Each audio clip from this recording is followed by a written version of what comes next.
Hello and welcome. You are watching News 9 Live. I'm Krishna Kumar and joining me is Sandeep Punithan, editor of News 9 Plus. Thank you, Sandeep, for being with us. He's here for a very important occasion, and that is the arrival of Japan's Prime Minister Fumio Kishida in India. India is an indispensable partner. That's what the Japanese Prime Minister said as he arrived in India on his two-day visit. Kishida is in India to bolster strategy to take on China in the Indo-Pacific region. Kishida incidentally announced a $75 billion plan as part of that initiative. India's Prime Minister Narendra Modi and Japan's Prime Minister Fumio Kishida were seen sharing chai and chaat. And a lot of the charcha seems to have happened during the walk around the Buddha Jayanti Park in India's capital, Delhi. While tackling China remained the top focus, Kishida also sought to expand cooperation with India across many fields. He invited PM Modi to the G7 summit that's set to take place in Hiroshima. While India is hosting the G20 presidency this year, Japan is hosting the G7 presidency. The G20 incidentally includes Russia and China. And both China's President Xi Jinping and Russia's President Vladimir Putin met in Moscow to discuss the war in Ukraine, among other issues. And not too long ago, though, Prime Minister Modi was seen hosting President Xi Jinping, quite like he was hosting Japan's Prime Minister Kishida. While those walks and talks did not fructify into a friendship, India and Japan, however, go a long way in walking the ties of friendship. Xi Jinping is in Moscow on a state visit and in a show of support for an increasingly isolated Russia, and Putin could really use some support and solidarity in his increasingly lonely world. He has been trying to save Russia's economy and has gone to the extent of saying today that Russia would provide grains to African countries for free if the Black Sea grain deal is not extended in the month of May. Now, we will come to all of that in a bit, but first, let's begin by listening into what India's Prime Minister Narendra Modi and Japan's Prime Minister Fumio Kishida said about the two countries' partnership after their meeting in India's capital, Delhi. आज मैंने प्रधानमंत्री Kishida को भारत की G20 अध्यक्षता की प्राथमिकताओं के बारे में विस्तार से बताया। हमारी G20 अध्यक्षता का एक महत्वपूर्ण स्तंभ ग्लोबल साउथ की प्राथमिकताओं को आवाज देना है। वसुधैव कुटुंबकम को मानने वाली संस्कृति सभी को साथ लेकर चलने में विश्वास रखती है और इसलिए हमने ये पहल ली है। Friends, Bharat Japan special strategic and global partnership हमारे साझा लोकतांत्रिक मूल्य और अंतर्राष्ट्रीय पटल पर रूल ऑफ लॉ के सम्मान पर आधारित है। इस साझेदारी को मजबूत बनाना हमारे दोनों देशों के लिए तो महत्वपूर्ण है ही, इससे इंडो पैसिफिक क्षेत्र में शांति, समृद्धि और स्थिरता को भी बढ़ावा मिलता है। आज हमारी बातचीत में हमने द्विपक्षीय संबंधों में हुई प्रगति की समीक्षा की। हमने रक्षा उपकरण और टेक्नोलॉजी सहयोग, व्यापार, स्वास्थ्य और डिजिटल साझेदारी पर विचारों का आदान प्रदान किया। सेमीकंडक्टर और अन्य क्रिटिकल टेक्नोलॉजीज में विश्वस्त सप्लाई चेन्स के महत्व पर भी हमारे बीच सार्थक चर्चा हुई। पिछले साल हमने अगले 5 वर्षों में भारत में 5 ट्रिलियन येन यानी 3,20,000 करोड़ रुपए के जापानी निवेश का लक्ष्य तय किया था। यह संतोष का विषय है कि इस दिशा में अच्छी प्रगति हुई है। Right, let's begin this show by talking to Sandeep Punithan, who joins us in the studio, editor of News 9. Sandeep, let's put this into perspective first. This is a very important state visit. We've had the back and forth when the foreign minister of Japan did not come for the foreign ministers meeting that was held for the G20 in India. Lots was said, and many still look at this as a sort of appeasement for the foreign minister not landing at the last time around. Absolutely, Krishna. Very significant visit. The timing cannot be understated. As you just mentioned, the fact that President Xi Jinping is in Moscow even as we speak, and he's with one of our oldest strategic allies, Russia, and President Putin. And the timing of this, look at it, the fact that the Japanese Prime Minister is visiting India at the time when one of our biggest security threats that we have, both countries have a mutual dread of China. It's the dragon in the room, right? And in our case, the problem with this relationship is that the Japan, China, Russia, India relationship, it's a very interesting relationship. That Japan, the reason that you just mentioned, the fact that they didn't send the foreign minister, one of the reasons is that Japan feels that India has not been too harsh on Russia and has abstained from the voting in the United Nations, whereas Japan has been one of the foremost voices against what the war that Russia is fighting in Ukraine, right? So this is a very complex relationship. It's very complex, it's complicated. Look at the ties between Japan and China, for instance. The trade relations, the bilateral trade relationships is 3 times that of India and China. The Japanese-Chinese trade relationships, $300 billion. It's over $300 billion. That's how closely linked they are, economically. Whereas for us, we are crying about $100 billion bilateral trade with China, which is also our biggest security threat. So, I mean, this is a very interesting, brave new world that we've, entered. And the fact is that Prime Minister Kishida landing in Delhi at a time when we are in the middle of all of this is interesting. It's significant. But if you were to ask me, the one big point of his visit here is that after former Prime Minister Shinzo Abe passed away very tragically last year, he was assassinated, there was a big question about whether India-Japan ties, which are basically the foundation was laid by Prime Minister Modi and Prime Minister Abe.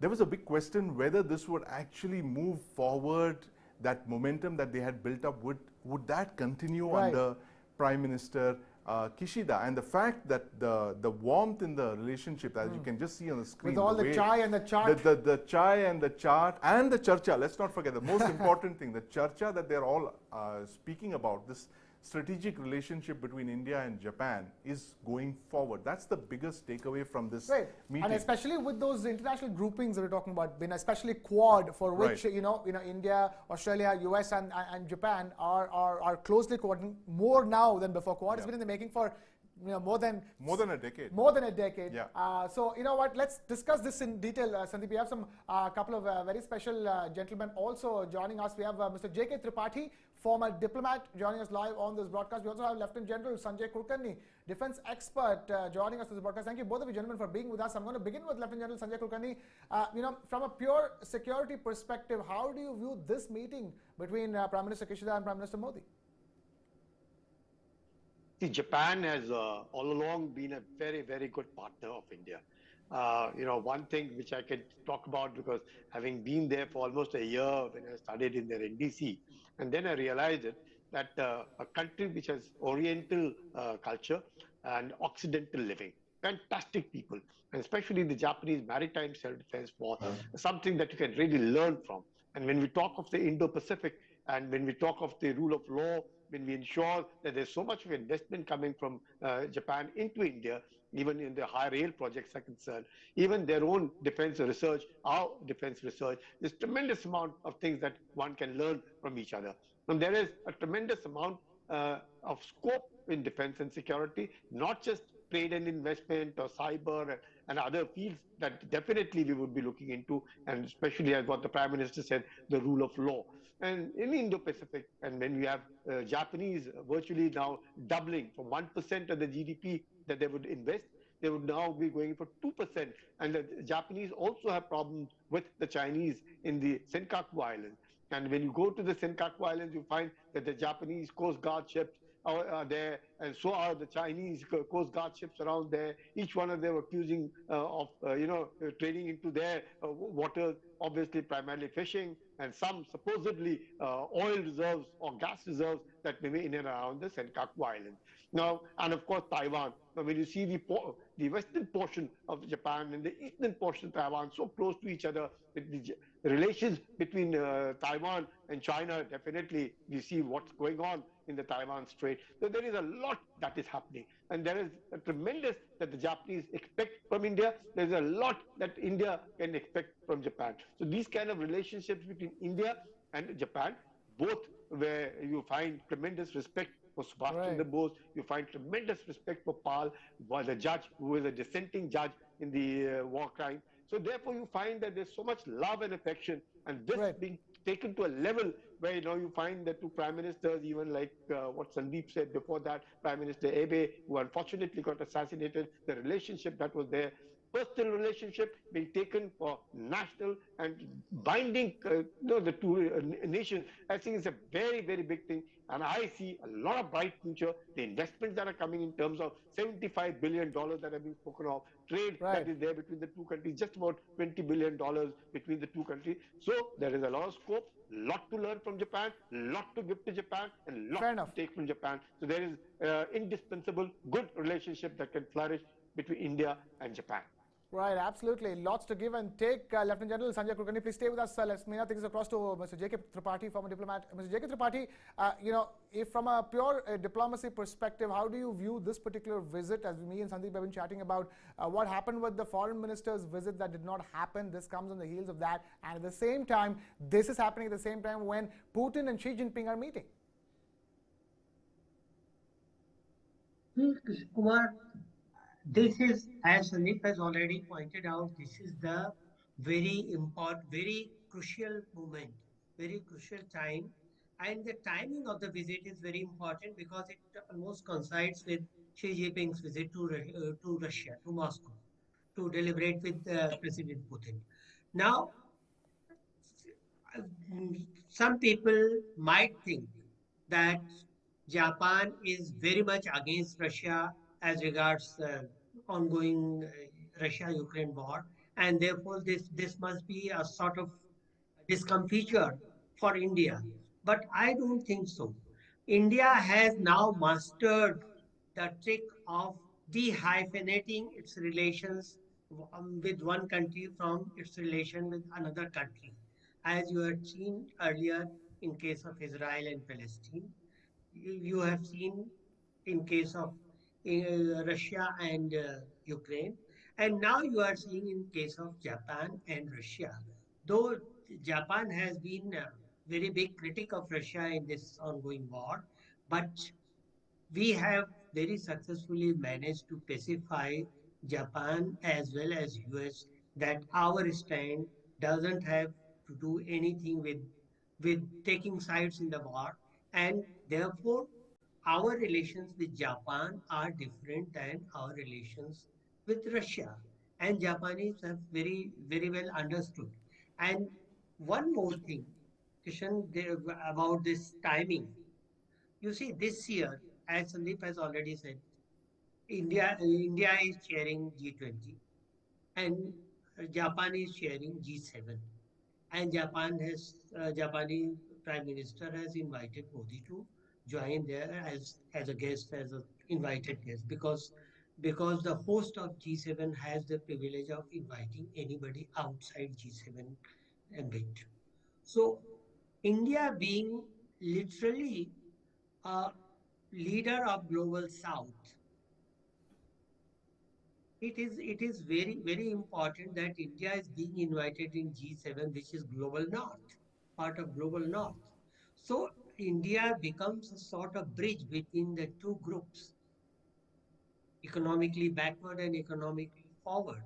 And this is why India can successfully, I think, uh, take up the issue of global south, issues that global south is suffering from, like energy, clean energy, like potable water, like women empowerment, like education, and take it up with global north and try to convince them that these are the issues which need to be addressed not only by the global south, but by the whole world, Right. including global north.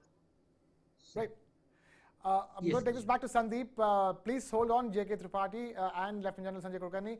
Sandeep, that keeps coming back and again, the relationship with Japan. I want to understand now how much more crucial is Japan today to India and how much more crucial is India today to Japan, both ways. Because, as a partner for trade and other things, transfer of technology, etc., Japan becomes a crucial partner for India. And as far as Japan is concerned, India becomes the head of the global south, the fulcrum of the Indian Ocean, where you can keep China at bay. So in that sense, it becomes a very symbiotic relationship at this stage. Absolutely, Krishna. In fact, if you look at it, there is the Quad, right? The quadrilateral Right. of democracies, and Japan and India anchor two ends of the Quad. The United States and Australia being somewhere in the middle. Now, both of us have the same problem, the dragon in the room, China.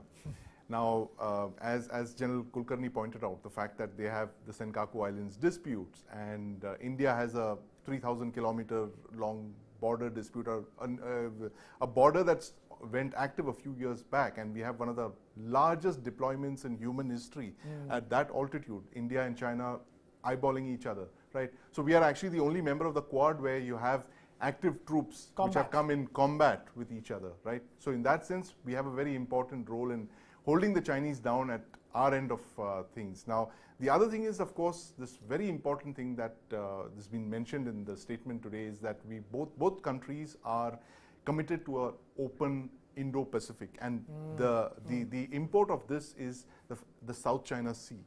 And as you know, in the last couple of years, in the last decade, China has literally militarized the South China Sea, which is a global commons, right? I mean, ships ply through the South China Sea to go between India and Japan. The trade routes are there. Right.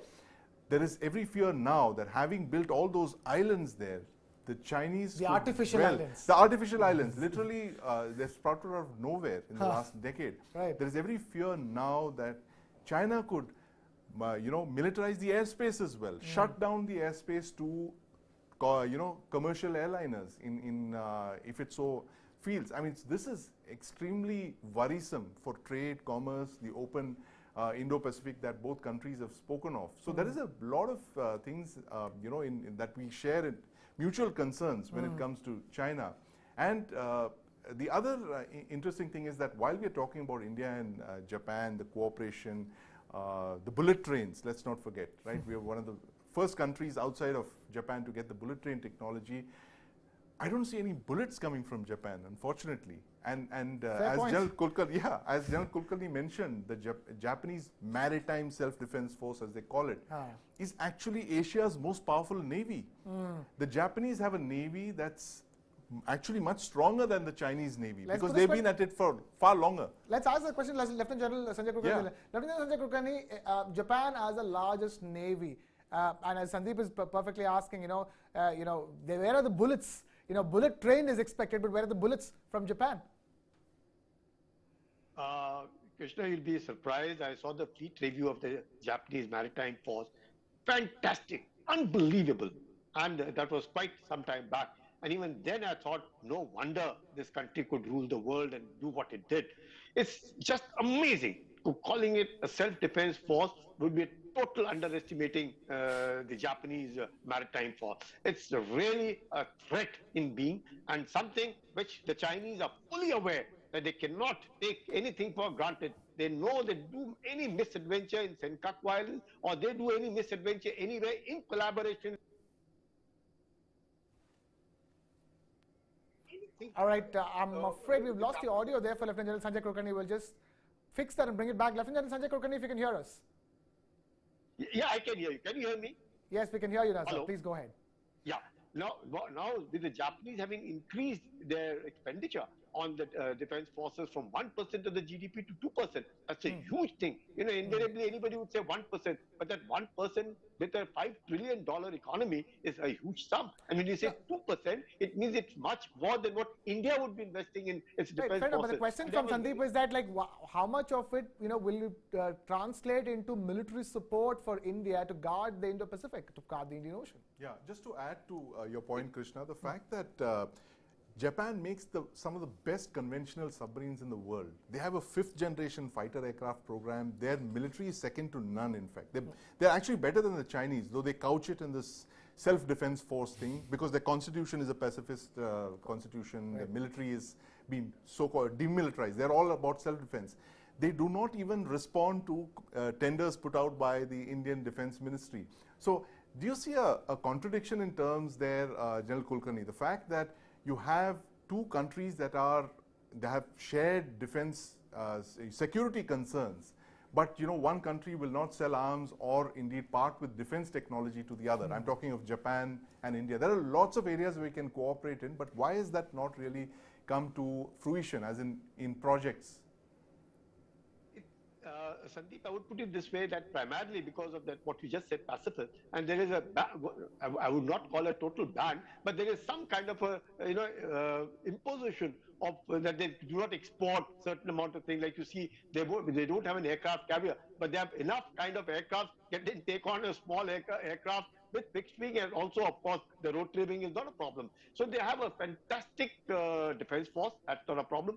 We also have exercises. We have joint exercises with Japan, and so therefore there is a lot of cooperation that is going on. There's a lot of understanding, compatibility, understanding each other, and especially on the maritime front. The number of our own ships that are giving calls to their ports in Japan are quite a few every year. So there's tremendous happening on the ground and in the ocean between Japan and India, and that should be seen as something which even the Chinese are aware that there is so much of cooperation between Japan and India, and they're also wary of it. He insists on what we call as the rule of law. He insists that there should be, all trades of communication must be open, that there should be no question of weaponizing and ensuring, whether it is for the air or on waterfront, to defend and to not let any other ships pass through. Can you imagine? Lakhs of ships pass through the Malacca Strait. The Chinese are aware of it, what's going to happen. So therefore, there is a lot that we can do, a lot that is happening, a lot that can be said. But in terms of the defense and security is concerned, there is quite a few of the Japanese technology that can be given. I happened to have visited Mitsubishi, and I saw the aircraft being manufactured over there, and I saw what happens on ground. It's just class. So what, Sandeep, you're trying to convey, 5th generation aircraft, fantastic submarines, the kind of fleet that they have at their disposal, the kind of reach that they have. You see the Japanese Coast Guard, absolutely professional. Believe you me, it's fantastic. And therefore, operating with them, compatibility with them, I think there's a lot that we can learn, and a lot that we can also be able to see. And I think this, what we are showing between India and Japan, holds a good future for both the countries. Right, Lieutenant Sanjay Kulkarni, please stay with us. Let me now take this across to J.K. Tripathi, former diplomat who continues with us on the show. J.K. Tripathi, national security is one concern, but India and Japan have so many more, points of cooperation, points of synergy between India and Japan. More importantly, this is coming at a time where India is playing the balancing role with the Russia-Ukraine war specter continuing to haunt global relations, at every single level. My point is that how much of the India-Japan relations, is evolving because of the situation it finds itself in, and more importantly, is it helping the relationship grow further?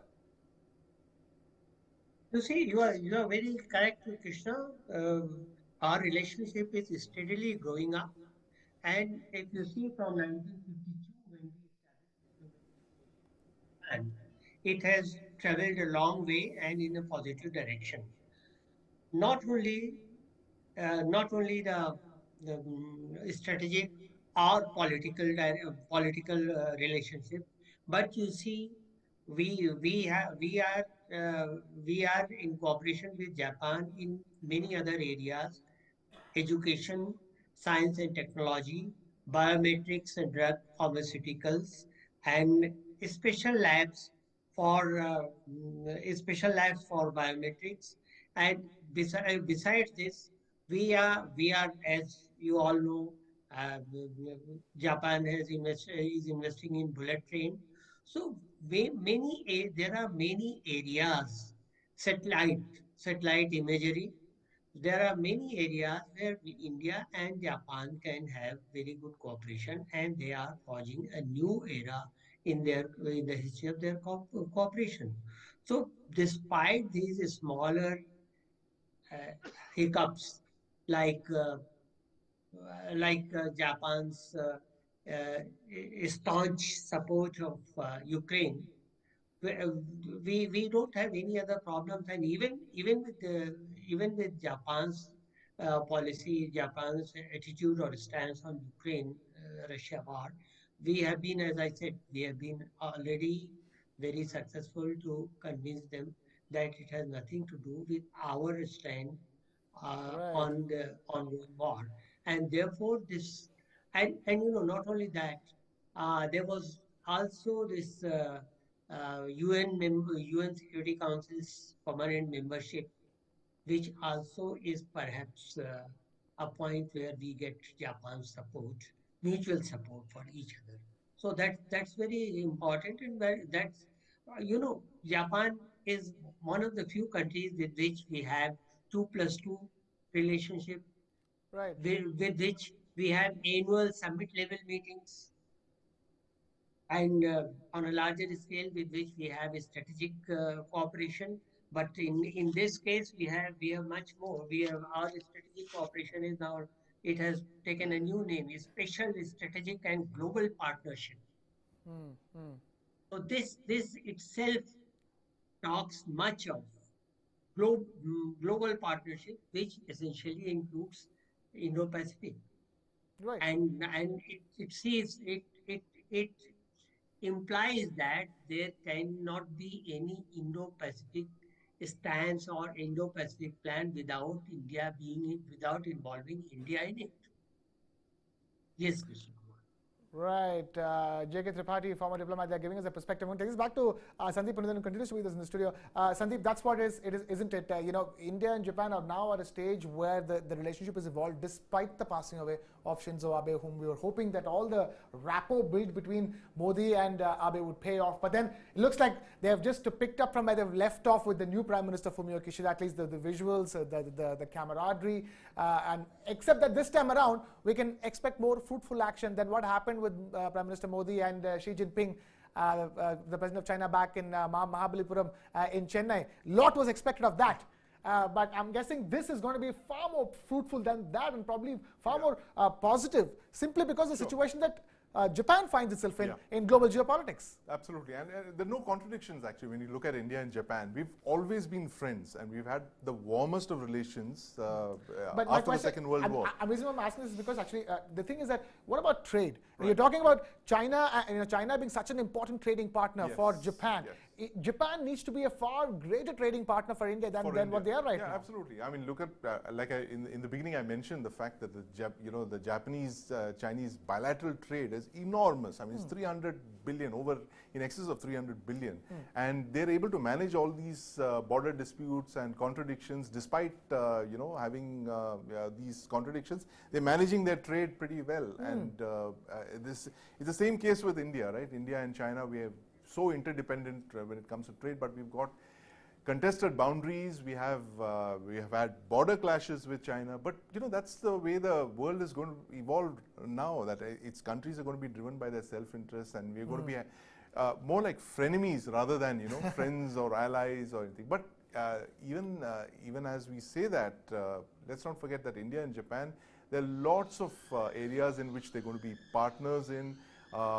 When it comes to balancing China, right, to the extent that is possible, there's talk of an alternative, an India-China, an India-Japan, US-funded alternative to the Belt and Road Initiative in Africa. That could be another very big area of cooperation, and whether India and Japan can actually offset the economic muscle of China, that's of course something that needs to be seen. But the fact is that India and Japan are in it for the long haul.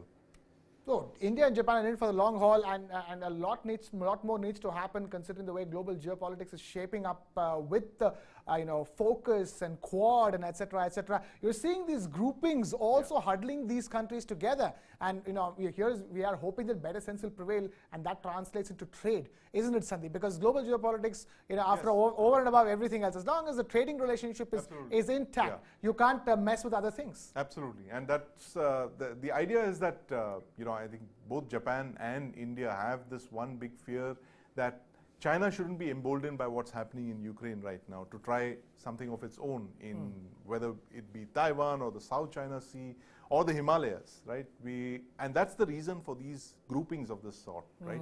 The groupings like the Quad actually act as a check on aggressive behavior. Whether it works out, I mean, none of us here is a futurist. We can't predict what the future is going to hold, but to the best extent possible, it will be to kind of enforce some kind of good behavior with China. I mean, finally, everybody wants peace, right? But not peace that's dictated by another country. Absolutely. Right? So the thing is that let's not forget that these are all inescapable realities. The fact is that China is always going to be our neighbor, whether we like it or not. China is always going to be Japan's neighbor, whether Japan likes it or not. China and Japan, of course, have a relationship that dates back to hundreds of years.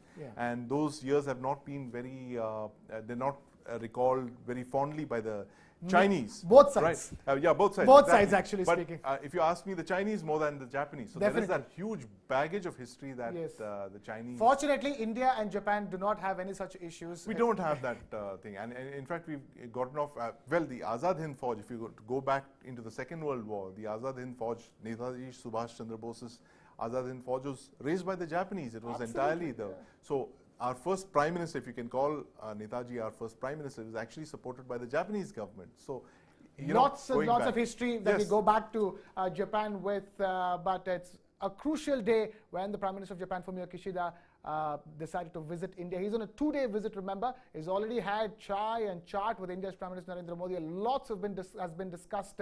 Lots will continue to be discussed, even as Xi Jinping meets Vladimir Putin and discusses the Ukraine war. And with that, I'm afraid we've completely run out of time here on this discussion. I'm going to thank Mr. J.K. Tripathi, former diplomat, and Lieutenant General Sanjay Kulkarni for taking time out to be with us on this discussion here on Newsline. Thank you both of you gentlemen. And of course, our good friend and colleague, editor of Newsline, Sandeep Punithan, who took time out from his busy schedule to be with us on this particular discussion. Thank you, Sandeep, for being with us over here. And with that, it's a wrap here from my side. This is Krishna Kumar signing off.